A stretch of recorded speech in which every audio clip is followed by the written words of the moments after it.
Thank you for listening to the BJJ Brick Podcast. We'll be bringing you Brazilian Jiu-Jitsu and good times. We hope to flatten your Jiu-Jitsu learning curve, help you get the most out of your grappling ability, and meet your goals both on and off the mat. Welcome back, my friends, to the BJJ Brick Podcast. This is episode 90. It's part 2 of the Tim Sledd interview. Gary, we're super excited for this interview. Everyone's heard the first part. It's time for part 2, man. Yes, definitely. We got a lot of great reviews last week, and had a couple of people already tell me they couldn't wait for this week, part 2. So enjoy the ride. We left with a cliffhanger. What does Atos do differently than other gyms? And trust me, it's the first question out of the gate on the second half of the interview here, and he does answer it. I think he answers it. He does awesome with this answer, and it really opened my eyes up as far as training a little bit differently and looking at things and try to develop your game in a better way. Yeah, definitely. Everybody's out there training, but some people are getting better quicker than others, and some people have a good game plan, like Tim Sledd and his teammates there. Yep, and so why not learn from people who are out there doing very well? If you want more of the BJJ Break podcast, this is the time that I'm going to remind you that you could get it in your email every week on a Tuesday. Go to the website, bjjbrick.com, or go to our Facebook page and fill out the little name and email address thing that's on there, and it will be sent out automatically. Automagically. And don't forget also, we have the Roadmap to Brazilian Jiu-Jitsu, your first year there, audio book there by Byron. It's only $11.99. We have a link there on the show. Definitely check it out. It'll guide you and help your game. Yep, it's about 2.5 hours. It's like a long podcast that will help guide you through your first year. It's a great way you could help support the show here and help keep the electricity on the microphone here. So we need electricity. I think we do. We tried this without, and nobody even listened to it. It didn't work. Nobody heard it.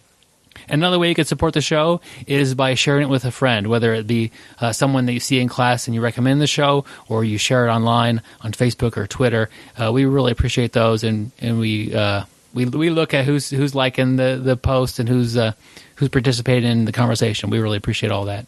Yes, thank you. We really appreciate it. So that's a great way to help out and spread the message, and this will be a great episode to do that too.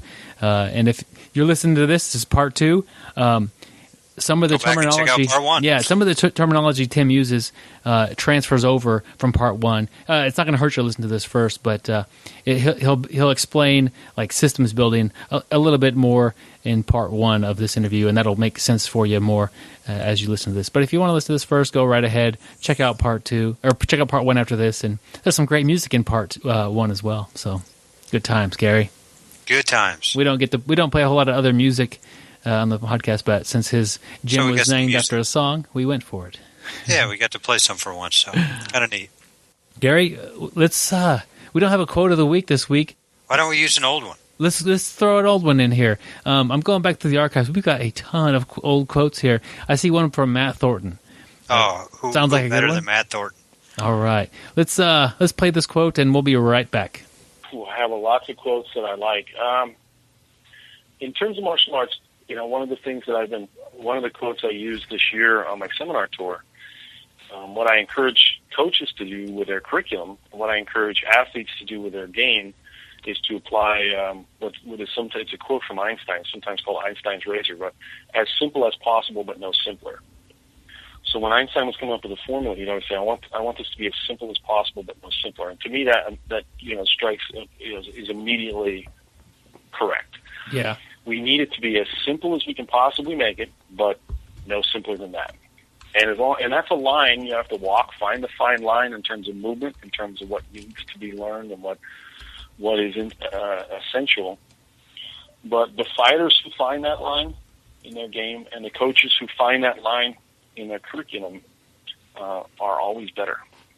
And so that's one quote that I've been trying to encourage people to pay attention to this year. That's cool. And if you think about Einstein, the E equals MC squared, that's like his one of his biggest thing, wasn't it? That's so simple. Like that's not a equation that takes up giant chalkboards. He boiled that whole thing down to something very simple.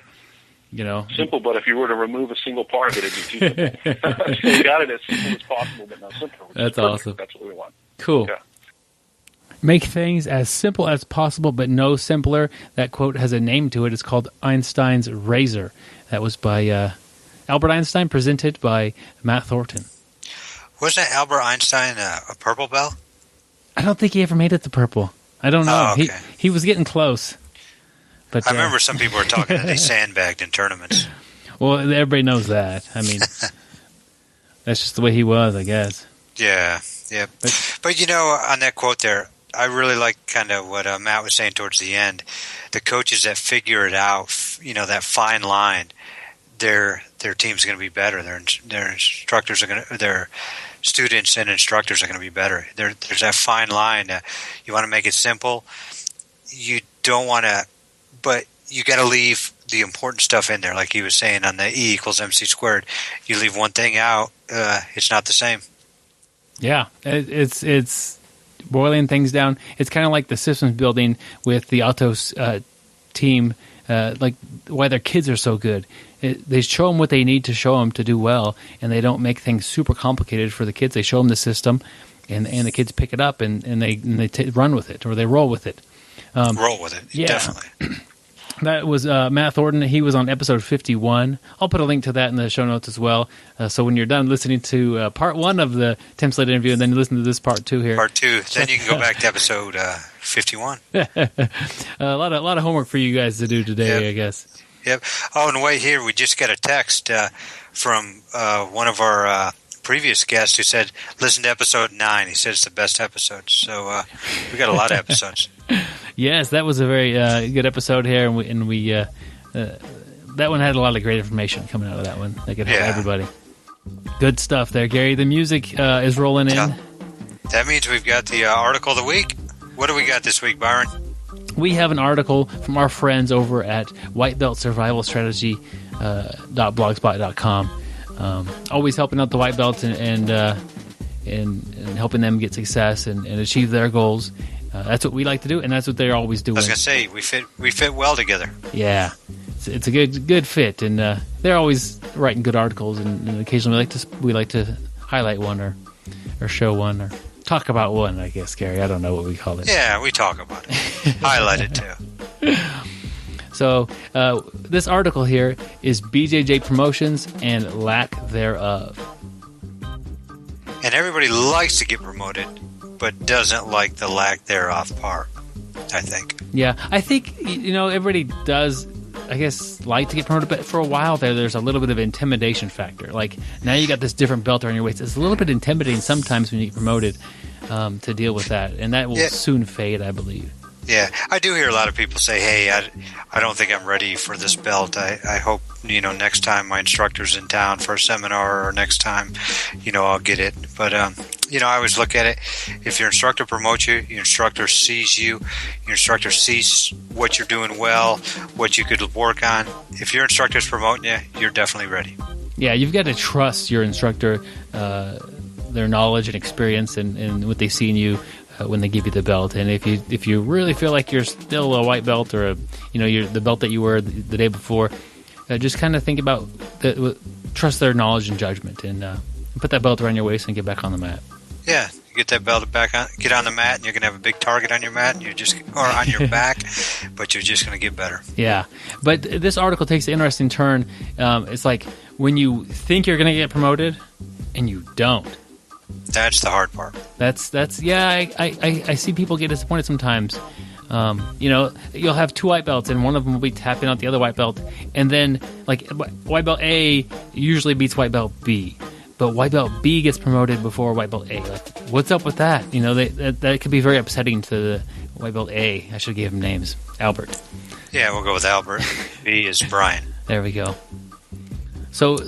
You could be frustrated that somebody else gets promoted right before that you thought you were going to, and they clearly don't deserve it. There's things going on, sometimes maybe behind the scenes that you don't understand. Not all people are the same, when you become a blue if it's really the blue belt version of you. If whatever you could do as a blue belt, it's your time and you're there at that level. And, if you're real athletic or real flexible or real fast, you may peak at that blue belt at a different time, and it may not make sense for you that you're beating all these, you're even tapping blue belts. But your blue belt version is going to tap blue belts for a while before they get to that blue belt, I guess. I don't know if I'm making any sense, Gary. Oh, I think you're making sense. Good. Absolute nonsense. No, I'm just kidding. No, but yeah, you're right. Not everybody's learning at the same time. People have different physical attributes. It's one day it's going to click, but your instructor's the one who sees that. Just because you're tapping somebody else out does not mean that you're deserving of that belt and the other person's not. Gary, reading the article here, under what circumstance should I go and directly ask my instructor for my promotion? Byron, under no circumstances should you directly ask your instructor for promotion. Also, read that sentence out loud 5 times. That's what it says in the article. That's an important thing that your white belts. You're new. You don't understand. May not understand the culture yet, and you haven't seen a lot of belt promotions. But it's kind of rude to tell somebody, "Hey, look at me. I'm good now. Like I'm ready for my blue. It's time." Yeah. And Jesse gives some helpful tips here that you can use too. Number one here, ask another instructor at your school, not the head instructor, but another instructor, what you can do better. Is there something I'm missing? Yeah, and you don't need to ask necessarily what can I do to get my blue belt? What do I need to work on now? Yep. That's a good one. Another one here would be attend more classes. If you're making 1 or 2 a week, try doing 2 or 3 a week, or you try bumping up a little bit. Show that that you're committed to this, and that might be the little bit of edge you need there. Yep. Step 3, push a little harder during class. No slacking during warm-ups and drills. I think we've all seen that a lot. Warm-ups and drills are what's going to take your game to the next level. And he even says, yes, go harder, a little harder during rolls. But seems like most people always like to roll. But definitely do not slack on the warm-ups and drills. That's going to make your game better. Yeah, and that will be noticed. Maybe not day 1 or day 2 you're doing it, but if you're pushing yourself during the warm-ups and you're pushing yourself during the drills and during your rolling, instructor's going to notice that, and they like to see that drive and that energy that you're bringing to the class. Yeah, definitely. It makes the whole class better. Everybody sees that. You're not there just to get yourself promoted. You want to help your teammates there too. So the harder you're training, the better everybody else is going to get. You're just going to have a better school, a better team, and everybody's going to go on to bigger and better things. Jesse also recommends that you could compete, and this obviously is not a requirement, but if you doing very well in white belt tournaments, that will definitely, kind of show your instructor where you're hanging. But this could be a little misleading as well. If you've wrestled for a long time, tournaments may be easier for you to pick up, or you could be close to the blue and not show it on the competition mat. You may have a little bit too much anxiety, or the competition might be a fierce group of white belts that are getting ready to all be promoted. So that's not like an open. And if you win a white belt tournament, you're not going to get promoted today. And if you lose one, you could still get promoted relatively soon. It's not really like a great way to judge it, but just showing that I think part of that doing the tournament is showing that you're really into it. You're here for the benefit of what jiu-jitsu is bringing, and you want to take your jiu-jitsu to that next level. You want to compete a little bit. So I think that shows a little bit to your instructor that what you're getting out of it and what you're putting into it. Yeah, and the big thing is he leaves us with always love and enjoy Brazilian Jiu-Jitsu. That's what we do it for. Promotions are a big part of the game, but they're going to come. They're going to come with time. Just keep coming in, do your work, improve on what you're weak on, ask people, look into yourself, where am I lacking, and improve on it. And of course, our buddy Jesse did manage to splice in a instant classic from one of the best movies out there, about best Christmas movies or best movies from Christmas Vacation. And if you go to the website, you go to Jesse's website there, you could watch the little clip. What we have is Clark Griswold, the dad of the family, is anticipating a Christmas bonus. And he's got all throughout the movie, he's anticipating putting in a new pool with this money and how he's going to spend it and have a great time. And so he's got all the family gathered around the Christmas tree, and he opens up his big bonus check and they're like, "What's wrong, Clark?" And he's got Eddie in the background there. And Gary, what's he open up? What's he get? He gets the Jelly of the Month Club instead of the big bonus to put in his pool. But the best part, I think, of this whole thing was what Cousin Eddie said. What did he say, Byron? It's the gift that keeps giving the whole year round. I use that line all the time, and it was from this movie. Yeah, that's man. If I could sign, I even looked into giving this as a gag gift, but the freaking Jelly of the Month, it's like hundreds of dollars to sign somebody up for this thing, so it really doesn't fly. But it would be it'd be a hilarious gift. Yeah, definitely. But every month you get a new jelly. It might be grape one month, and then strawberry, or banana. That's awesome. Steak jelly. So check out go to the website, read the article, and then for a little bit of enjoyment as far as a good laugh goes, check out the little clip about Clark Griswold in Christmas Vacation. He freaks out. Byron, I think it's about that time. What are we talking about? What time we got here, Gary? I think it's time for part 2 of the Tim Sledd interview. He is the most interesting grappler in the world. In an effort to blend traditional martial arts with BJJ, he was successful in breaking 5 cinder blocks with his triangle choke.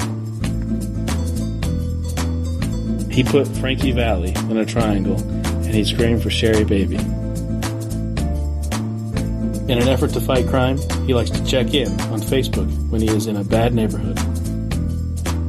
I don't always listen to podcasts, but when I do, I prefer the BJJ Brick podcast. Stay sweaty, my friends.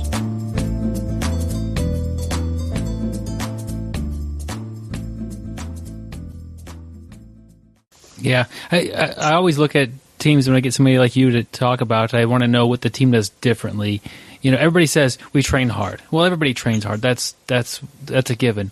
But is building systems one of the key things that makes Atos so successful? Yes, I think it's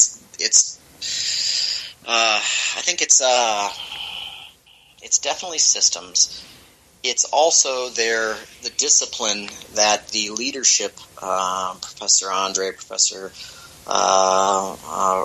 Rafa and Guilherme, in Brazil there's an Atos leader, Guto Campos, and his brother Seco, who they're building champions down there.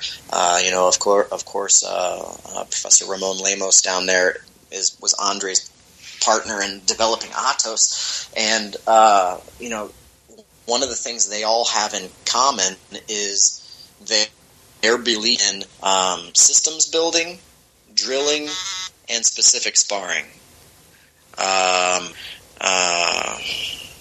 That's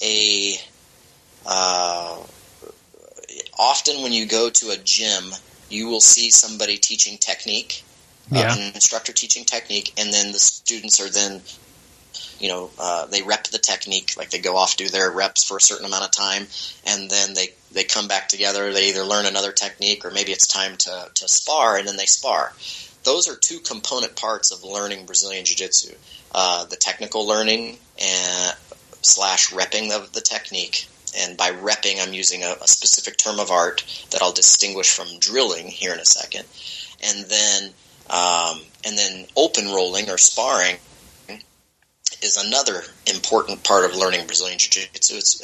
But there are 2 more that people often ignore, and they take very resolved discipline of instructors and students, and that's drilling and specific sparring. So drilling is different than repping. I read on Facebook all the time, hey, I drilled this move tonight, and or this person says, hey, here's a video of me drilling a move, and when I watch the move, it's just them repping the technique. It's them working the fine motor skills of a technique, and against zero resistance and no pressure of time, with no linkage to any other sort of phase or component. And that's repping a technique. That's a very important part of jiu-jitsu. That's how you learn when you're doing an Americana, that you need to have an elbow under their ear, tight to their neck. Otherwise, they're going to your technique's going to be weak on your Americana. That's an important phase. But drilling is different. Drilling is there's two types of drills. There's many types of drills, but two important types of drills. There's speed drills and then there's flow drills. And speed drills are gross body movements over a short amount of time, where your goal is to hit the gross body movement with technical precision. So like Toreando passing, or leg drag passing, or popping up to knee on the stomach, or escaping the back, passing the guard. And then there's flow drilling, like escaping the back, passing the guard, taking the back. The other person escapes the back, passes the guard, takes the back, and you create a flow. But you're doing that at a high repetition count because you're against a time constraint, and you're striving for as much technical perfection as you can get, but you're only worried about the gross body movements. You're not slowing things down to have perfection of fine motor skills. That's very, very important, and it's underutilized because it's very tough to structure drills, and that's where the Atos team leaders lead the way. They are drill machines. They've been raised on drills. They've developed drills. Professor Andre wrote a book on drills. And he's got tons. There's already. I don't want to tip hands, but there's more coming on that. And even then, they won't even be breaking the surface on what drills there are left to be shown and that are used. Specific sparring is also another area that's very tough for instructors to employ because it's not very fun for the students. I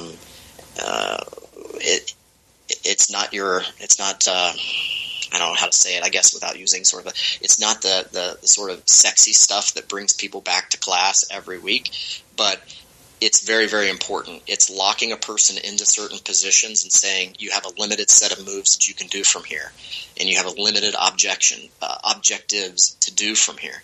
If you fail, you reset. If you go outside of the box, you reset. Well, that's very tough because now your opponent knows exactly what you're going to do. You know exactly what your training partner is going to do. You don't have all the tools in your bag to do what you need to do, and so you can quickly level the playing field so that a blue belt is succeeding against a brown belt, and that's tough and it's hard. But that is such an important. If you structure specific sparring well, it's such an important determining factor of people's success in tough positions. Because often we hide from the tough positions when we train. So for me, I'm a horrible sweeper. Like sweeping people is one of my weak spots. Okay. So when I roll, hedonism sets in, and I want to be on the bottom of guard as little as possible. So I try to wrestle for the top or get to the back as fast as I can, because when I'm on top, that's where I'm toughest. So in training, if I'm just thinking about myself and thinking about, sort of the outcome of each roll, the best strategy for me is to stay on top and hide from my weakness. But that's a horrible strategy for improving. The better way is for me to spend time in my weak area and work from there. So specific sparring from the bottom, where my job is sweep or submit from the closed guard or from any variation of the guard, and the other person knows that and their job is pass, I have to put myself in that position. I have to be there. Then when I get there later in training, like in rolling, it's not such a foreign area for me. So my answer to what is different about Team Atos, I have to say what you said, which is how hard they train. Yeah. The upper level competitors at Team Atos train harder than any other place that I've ever been in my life, and I've traveled and trained at the best academies in the United States for sure. The camps they put on are ridiculous. The Atos headquarters wrestling room or training room is equivalent to the Iowa wrestling room in intensity and skill level. You know, it draws in the top toughest athletes. But I think even more than that is that there's a culture that says, okay, we are all going to continue to learn jiu-jitsu. No matter how studly we are, no matter how many gold medals we've got, or world championships, no matter how many fingers we raise after each world championships because we've won that number, they're still students, so they're still learning themselves. And then they're putting in the hard work, the drills, the specific sparring, as well as the fun work, which is kind of digesting and learning new techniques and then rolling live. I mean, that's the fun stuff. The drills and the specific sparring, the discipline that takes, from white belt to black belt to the black belt world champions, they're all willing to put in that hard work because the results appear. You know, it's funny because Professor Andre had his drill to win, and the Mendez brothers came out with it was playful jest, said, well, we roll to win. But you know, the secret that was the wink and the wink and the nod that was going on there was that the specific sparring that they do, they really believe in the specific sparring. So that's, you know, and that's something that I use a lot. You know, I try to keep those 4 modes of learning jiu-jitsu, and I've got an essay that's coming out about those. So if people are interested in that, stay tuned. You'll get to read my thoughts on all of that in an essay form that's coming out.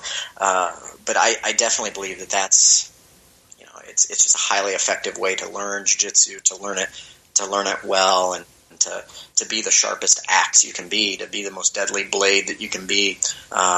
You know, you need to be employing all 4 of those because, like you said at the beginning of this, a person can watch YouTube and practice on a grappling dummy and get relatively solid technique in their head. But if they're not repping it against resistance, or if they're not drilling the technique against a way somebody will move, if they're not learning how to link, you know, and if they're not specific sparring, and if they're not rolling live, they're not going to get beyond a certain level of proficiency, not even a stripe on a white belt. So, you know, it seems to kind of go full circle. I love the specific sparring. I just want to make sure I'm grasping the concept completely, or not completely, but to basic level of understanding. Let's just say you and me are going to do some specific sparring. Okay. I'm in your guard, and you are going to do only arm bars and triangles. Okay. And so that you're not going to sweep, you're not going to guillotine me or take my back. You're only going to do those 2 submissions, and all the while I'm trying to pass. Is that kind of what we're doing? Sure. Okay. I usually open it up a little more than that. Like I'll give because if you get too narrow or too specific, so here's an example. So normally I put it the specificness is zeroed into on what version of the guard you can hold. Okay. So like I say, bottom person starts in closed guard, or bottom person starts in butterfly guard, or bottom person starts in collar sleeve guard, or spider guard, or whatever you want to play. But that's what you're locked into. Your task is sweep or submit. Okay, because now you do have some variables, and enough variables that maybe you can throw a couple of techniques at a person to get successful with one of the objectives, and then the top person's job's pass. So they've got to figure out. So they've got a laser guided missile on their objective, and you've got a little more of some smoke and mirrors that you can play. Now I there at times I will employ very, very specific submission. So, but with that, that is geared more toward the person being able to defend. So if I was going to do armbar from the guard specific drilling, I would have the person on the bottom have cross arm control with it very, very locked in. Like the arm control is locked in, but the legs aren't in the right spot. Yeah. And when we start, then bottom person has to go for armbar or triangle, and the top person has to survive and pass. That way the person on top is in very deep water.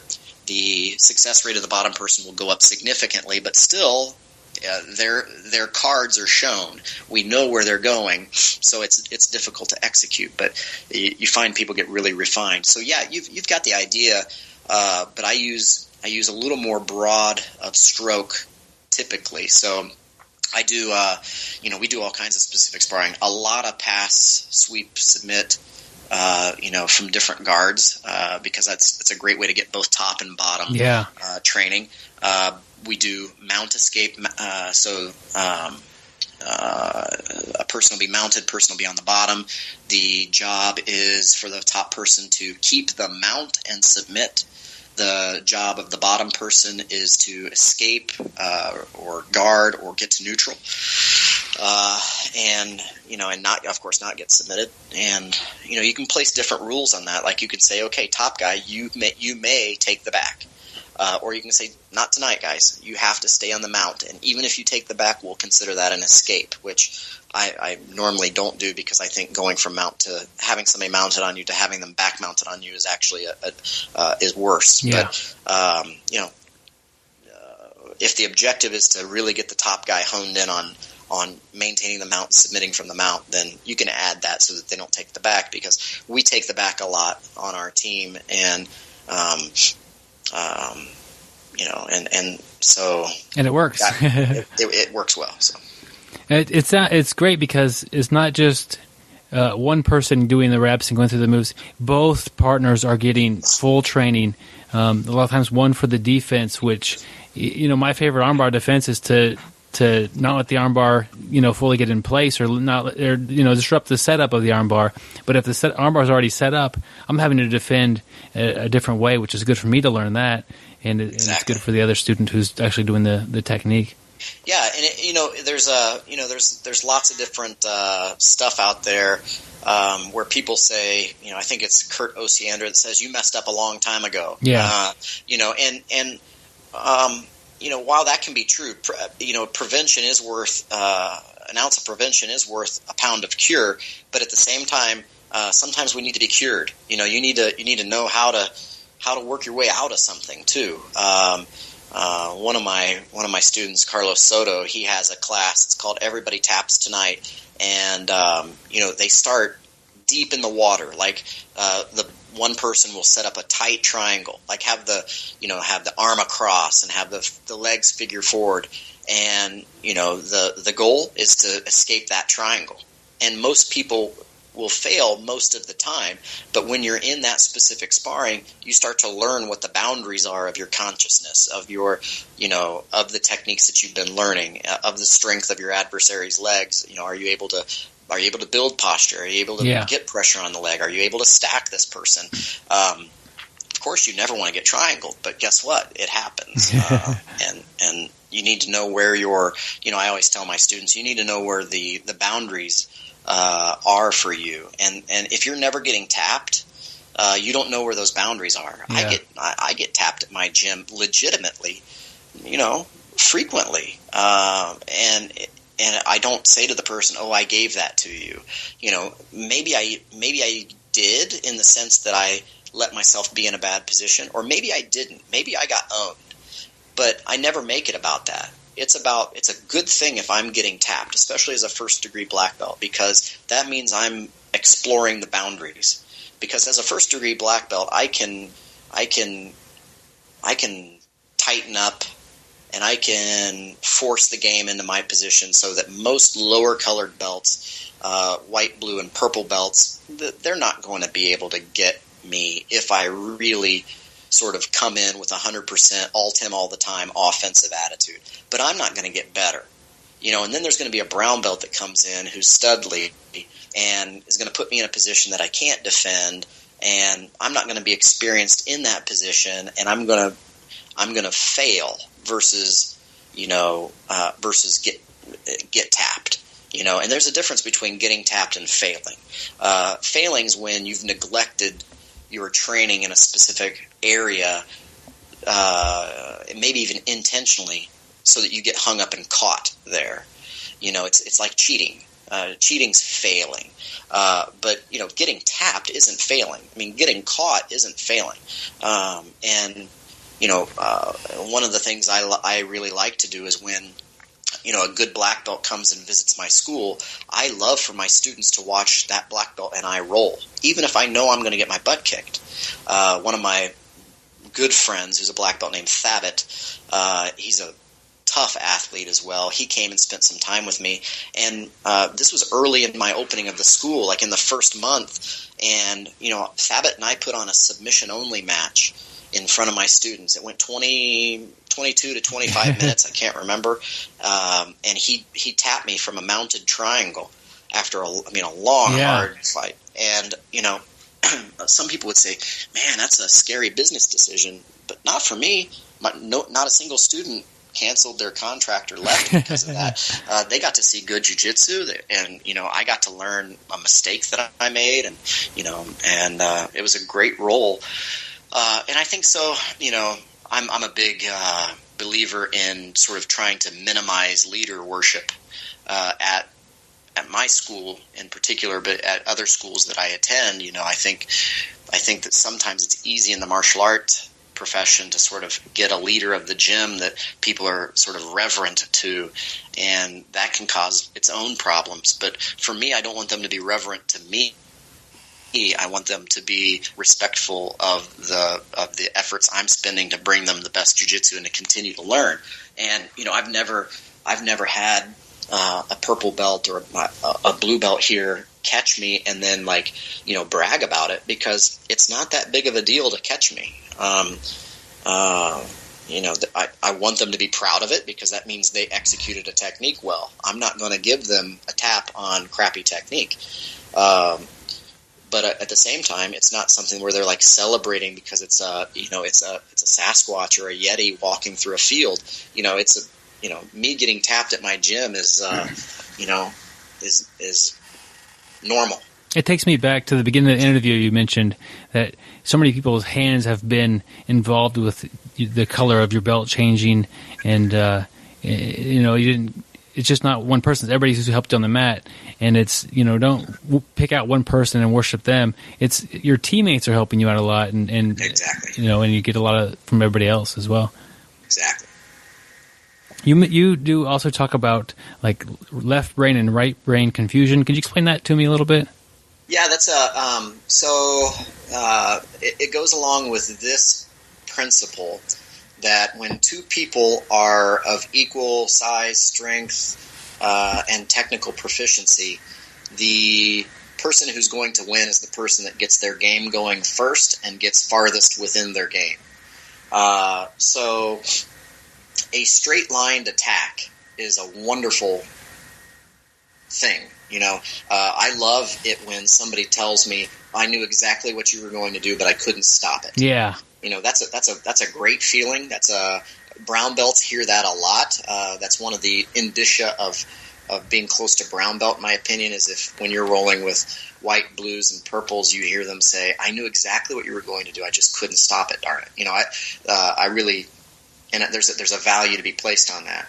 But when you even the playing field, you won't hear that as much. When you're rolling with people that are at your skill level, it's not likely they're going to say that they knew exactly what you were going to do, but they just couldn't stop it, And so one of the things I believe is to get your game going, you have to be able to employ a certain amount of strategy that causes confusion.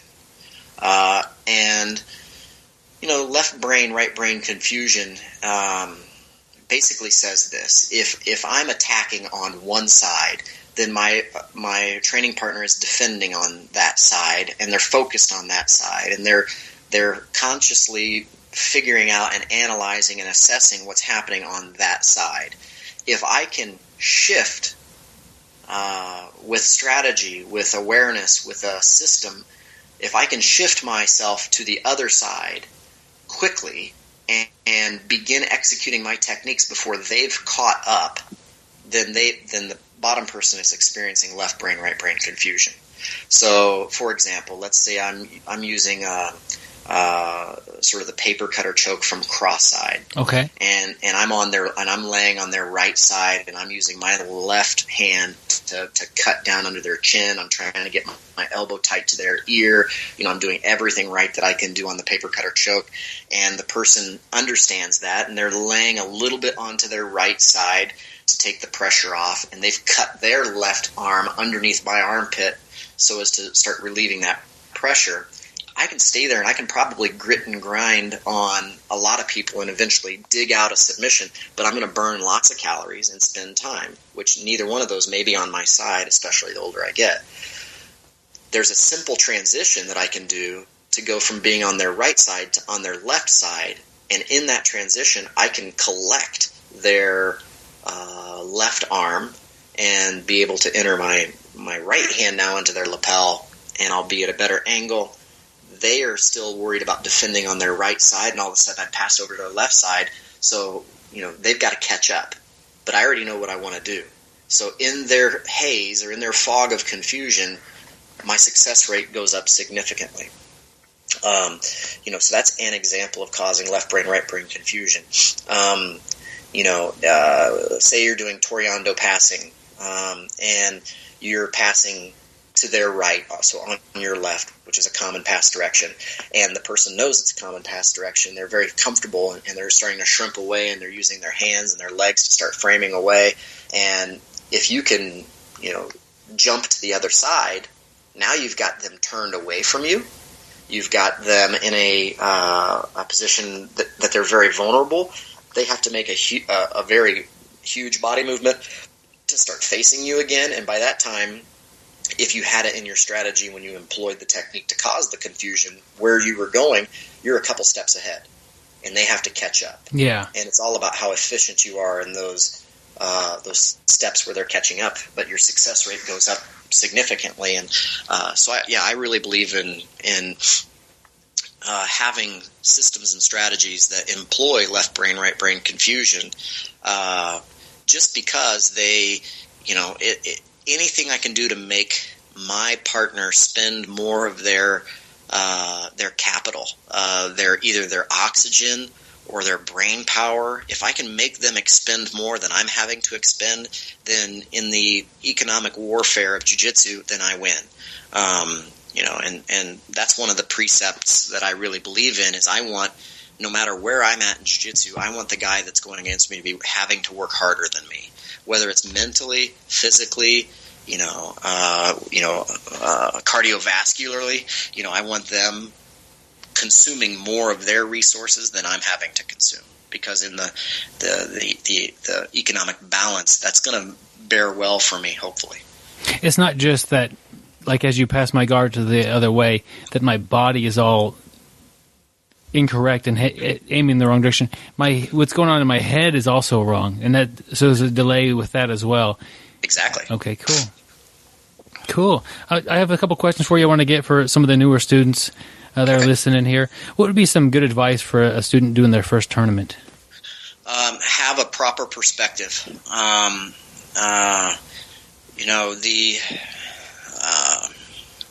So tournaments have a purpose, and the purpose of a tournament is to test yourself and your training and your techniques against somebody who is supposed to be relatively close in skill level and size and age as you are.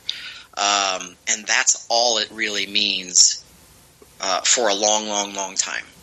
I was not a fan of them adding white belt divisions to the world championships.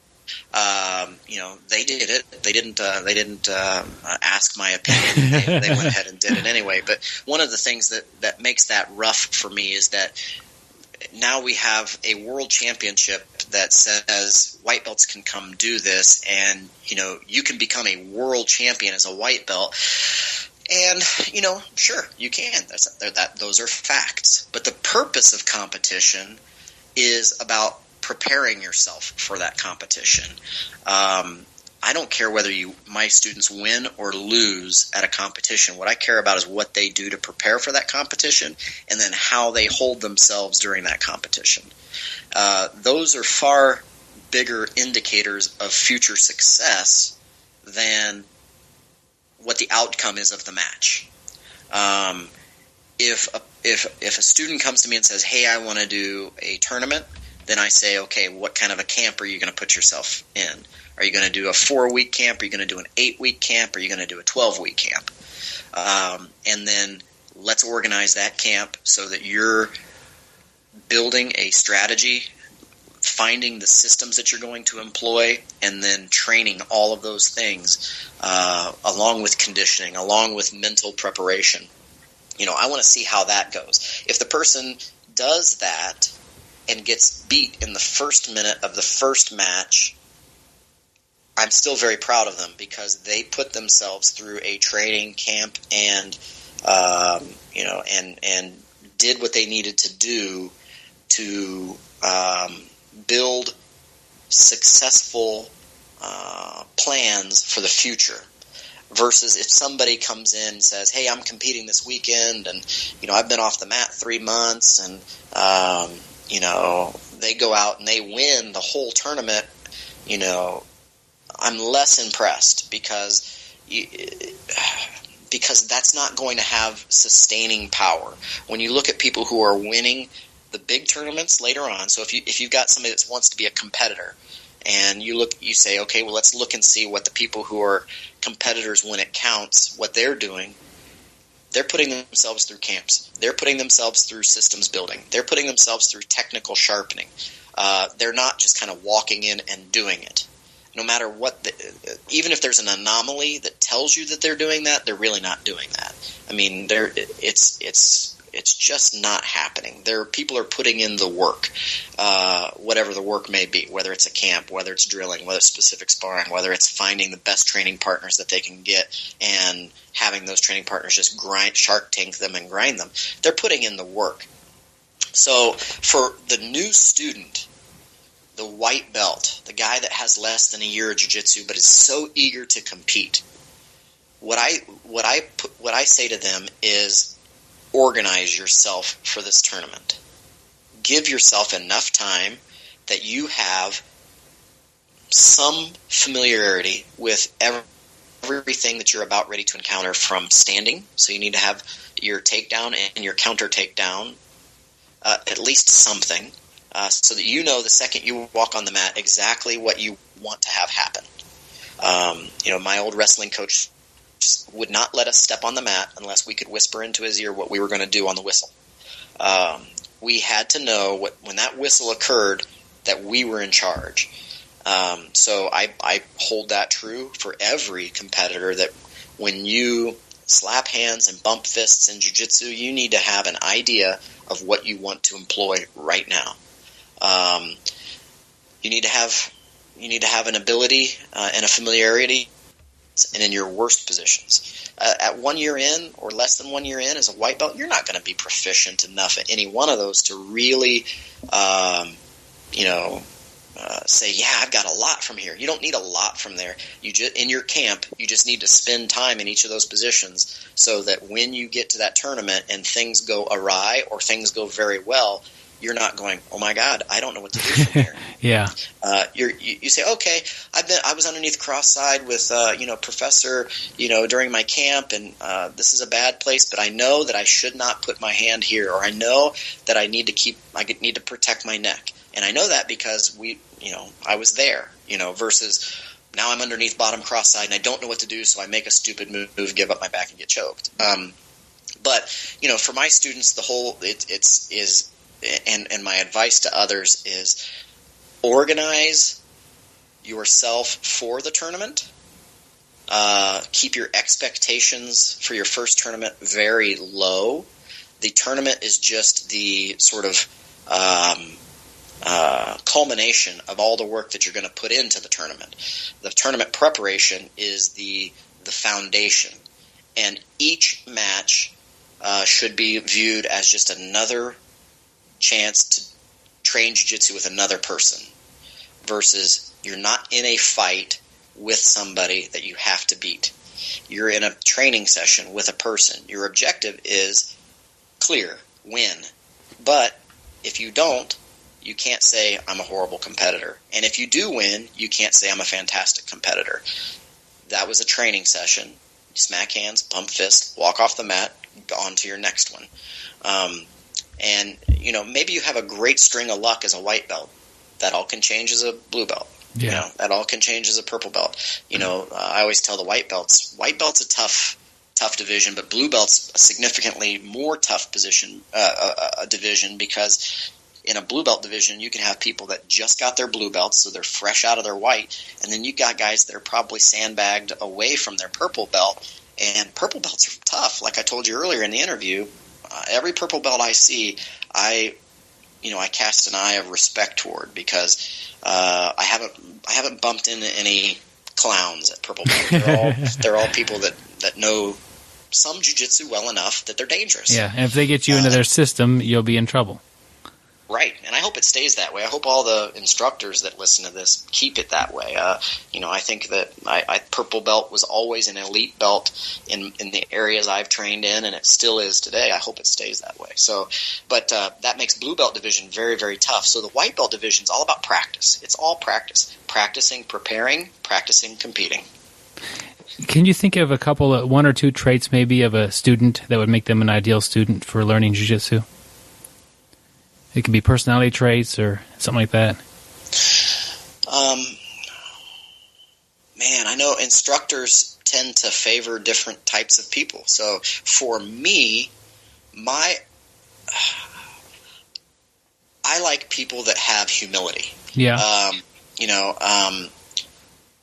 People that my favorite students are the students that when somebody comes in who is weak, old, or brand new, I can line them up with my student, and that student's going to take care of them. Is going to make them feel welcome. It's going to show them the technique. It's not going to grind their face into the mat. It's not going to put an elbow into the eye socket as they're doing. Those are somebody that recognizes their humanity. Yeah. In training. So that's those are the students that I tend to sort of gravitate toward and probably get more positive attention from me than sort of my tough guys. I probably was a little more aggressive and quote tough guy end quote than what I admire in students now, and this is because I was a wrestler, and it was all about ego and top dominance, and I never wanted to get beat. So I probably was a guy that would have been, even though I'm nice and even though I understand the differences between my skill set and say an older person or a new woman in class, I really value my students that adopt more of a we're all in this together approach. That's great for building the team.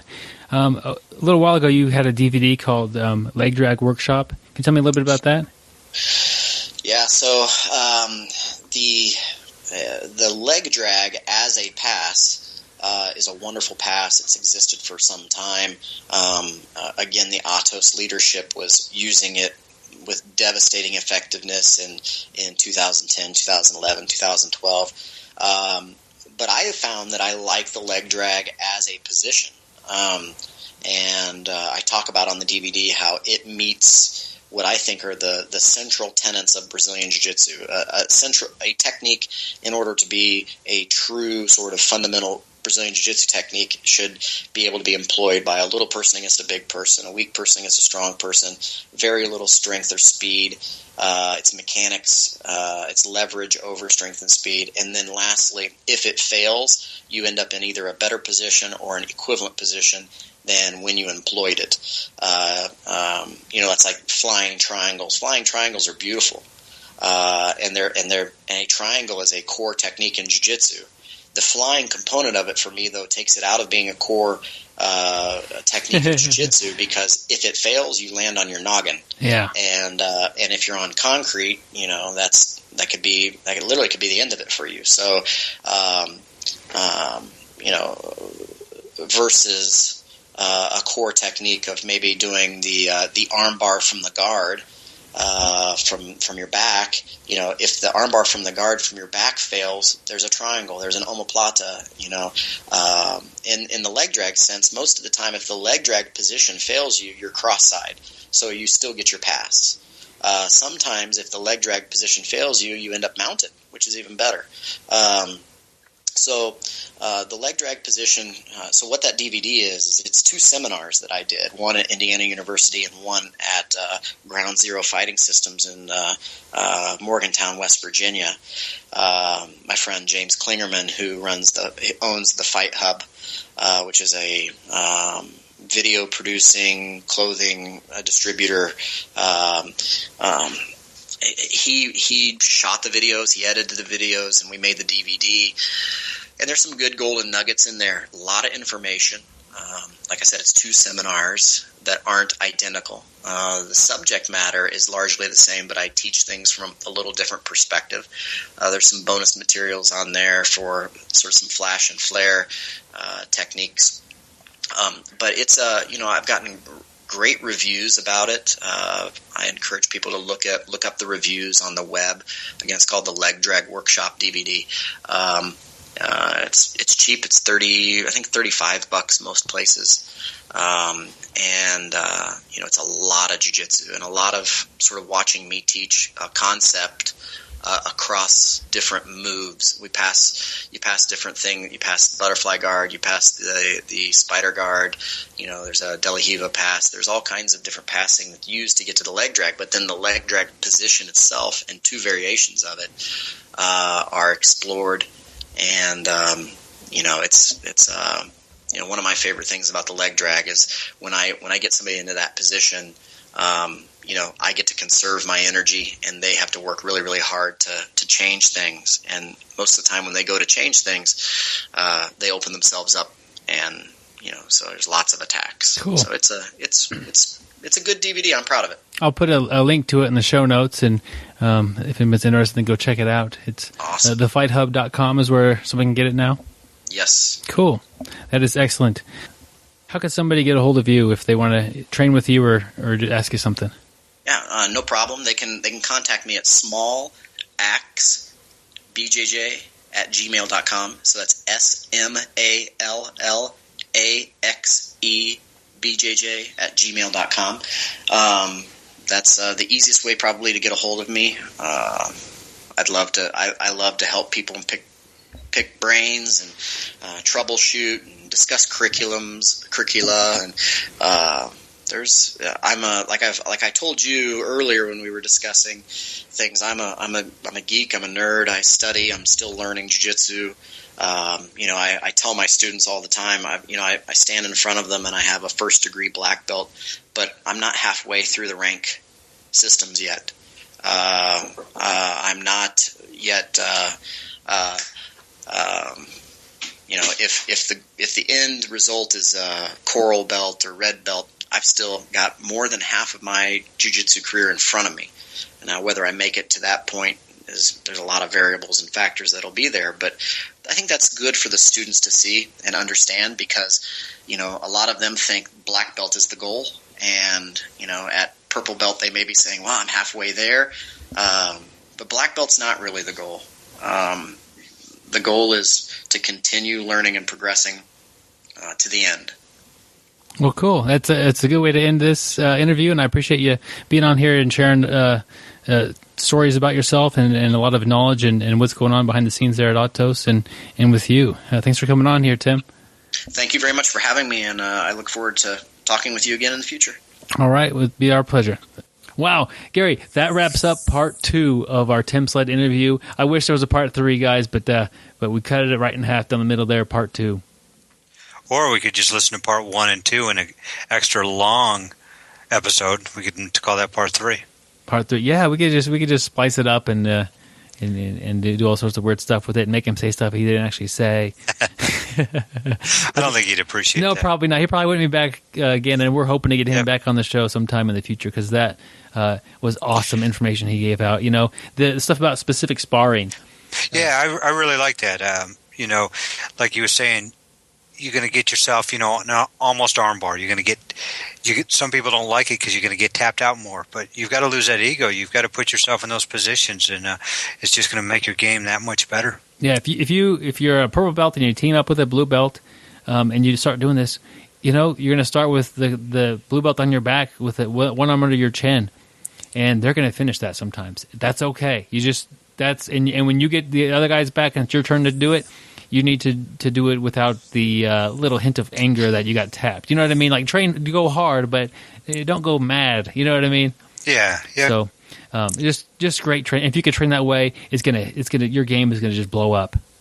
Kaboom. Kaboom. I need to insert the explosion sound, which I probably will not do. But it's just that's a great way. And he mentioned other types of drilling: speed drills, flow drills, and fine motor skill drills. When you do your drills, don't do sloppy technique with them. It's good to get reps in, but you need to have them to be quality reps and do the technique right, because your body is learning these techniques as you go. So do them right. Yeah, see, I've always been a big proponent of that. I've had people say, "Hey, we need to do 50 reps of this," and I'm trying to do my reps really, really technical and not miss anything. And everybody's done. And I'm the first guy in my group going, I'm only halfway done, and we still got about another 20 minutes. And it's like, man, I'd rather do 10 very good reps than 50 sloppy reps. Yeah, it's different people train different ways, but this peek into Atos and what Tim Sledd's doing over there, this is what they're doing, and give it a shot, guys. It's this has been a great interview and great part 2 to this interview. So.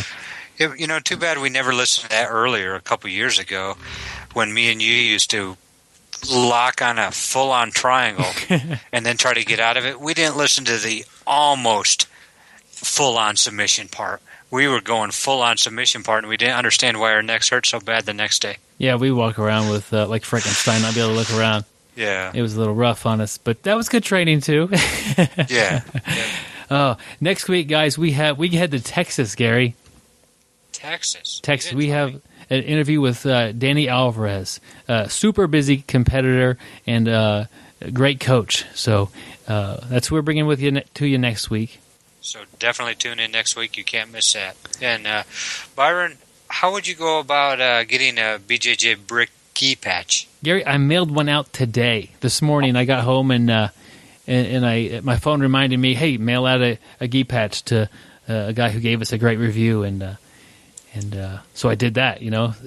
Basically do that. If you write us a review on iTunes, Stitcher, radio, send us an email at bjjbrick@gmail.com, and we'll get with you, get your address from you, and thank you for the review. It really helps get the word out and lets people know that it's a quality podcast, if that's what you think it is. And you get to have the gi patch, and if you're able to attach it to your gi somehow, go for that. We really appreciate that. And it's a conversation starter. You could tell them about the podcast while you're wearing it. Yep. Hey, also, we've wanted to mention this a couple minutes ago, but Tim Sledd's got a leg drag DVD. It's a couple seminars that he's showing his leg drag. We'll put a link to it on the show. Check it out. Awesome information. Just like these 2 parts interview, it's just been awesome. So do yourselves a favor. You're just going to make your game that much better. You're going to learn. Check out Tim Sledd's DVD. I'm going to read a couple reviews here. This is they're from iTunes. This is from SK from Canada. SK says, great in-depth interviews with a wide variety of people from across the BJJ universe, from 2 humble practitioners always looking to learn and improve. Thank you. That means a lot. Byron humble? That's surprising. Oh, humble. I think having a good time comes off as humble sometimes. Okay. Ozone XP from USA says, learn from the experts and share the knowledge, entertaining, always bringing top talent to their shows. So thank you, Ozone. Ozone, wasn't he in the movie Breaking 2, Electric Boogaloo? I don't know what that even means, Gary. Google that movie. Oh, man. Okay, and He's a breakdancer. We also got a review from our friend Jason. He writes, experts on BJJ, death matches, and underwater knife fighting. Jason is a weekly listener. Since he started, he's been learning jiu-jitsu for 3 months, and he feels that we have really helped him with his mindset when approaching jiu-jitsu, and he's also approaching his first competition. So glad you're listening, Jason, and have a good time at your first competition. Thanks, Jason. Enjoy the patch. Yep, he should have it by the time he hears this, so that's good. If you want to keep up with us, we've got Facebook, Twitter, YouTube, Instagram. Trying to name on everything. We have Pinterest. LinkedIn, Pinterest, MySpace. A lot of the people these days don't even know what that was, Gary. Think about that. True. We're on most major social medias, and we mostly will be on the Facebook page, and our email is bjjbrick@gmail.com. That's the easy way to get a hold of us. Sign up for our email list, and we'll send you an email every week. Yep, if you happen to be traveling here in the great Midwest and you go through Wichita, Kansas, hit us up. We'd love to train with you. We're right here in Midwest, Wichita, Kansas. Yep. Hopefully Gary will come out with his new audiobook soon, and he'll have that on the available for download. His new book is called Self-Defense on the Wild Range, How to Defend an Attack from a Raging Bull. Gary, give us one tip from that book. One way when you've got a raging bull to defend an attack is run the other way. Way number 2 is make sure you're not wearing red. Bada boom, bada boom. He gave you a double tip there, guys. Gave you 2 hits. 2 tips, and we're all looking forward to that book coming out soon. Like Gary says, if you're in Wichita, email us or hit us up on Facebook. We'd be happy to train with you. That's always a good time. Thank you for listening, and as always, stay sweaty, my friends. And don't forget to shower. Thank you for listening. I hope you find the time today to roll. After all, the best way to get better at Brazilian Jiu-Jitsu is to do Brazilian Jiu-Jitsu.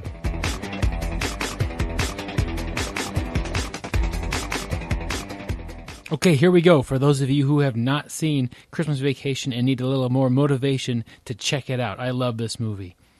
This is a scene, Clark Griswold, played by Chevy Chase, and of course Cousin Eddie's in there, played by Randy Quaid. He is surrounded by family. He is highly anticipating a large bonus for his Christmas gift from his boss. He's opening up the gift. Clark, what's wrong? Honey? It's bigger than you expected? Smaller? He has a total look of confusion on his face as he walks away from the crowd, and they follow him. What is it? It's a 1-year membership in the Jelly of the Month Club. Oh, God. Clark, that's the gift that keeps on giving the whole year. There's Cousin Eddie's famous line, the gift that keeps on giving the whole year. That it is, Edward. That it is indeed. I'm sorry, Clark. But This isn't the biggest bag over the head punch in the face I ever got. Damn it! Son. He kicks all the Christmas presents that are under the tree in a fit of rage. He rips up the Jelly of the Month Club membership that he just got into a bunch of pieces and then goes to a punch bowl and drinks a large glass of punch. Let's go. Let's go.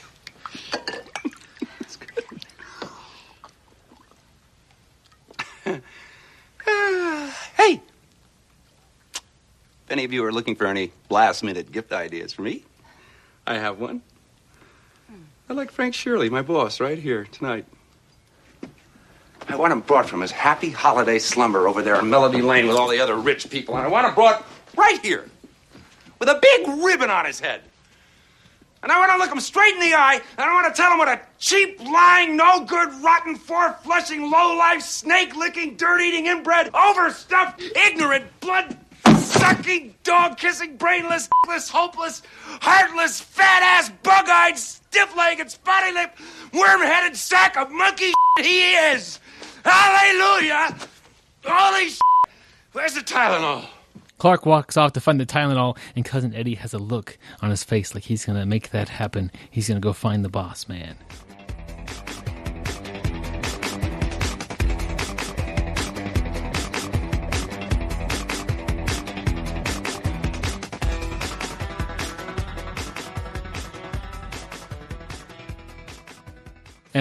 Hopefully soon, Gary will come out with his new combat book, Gardening, Self-Defense for your garden, for your vegetable.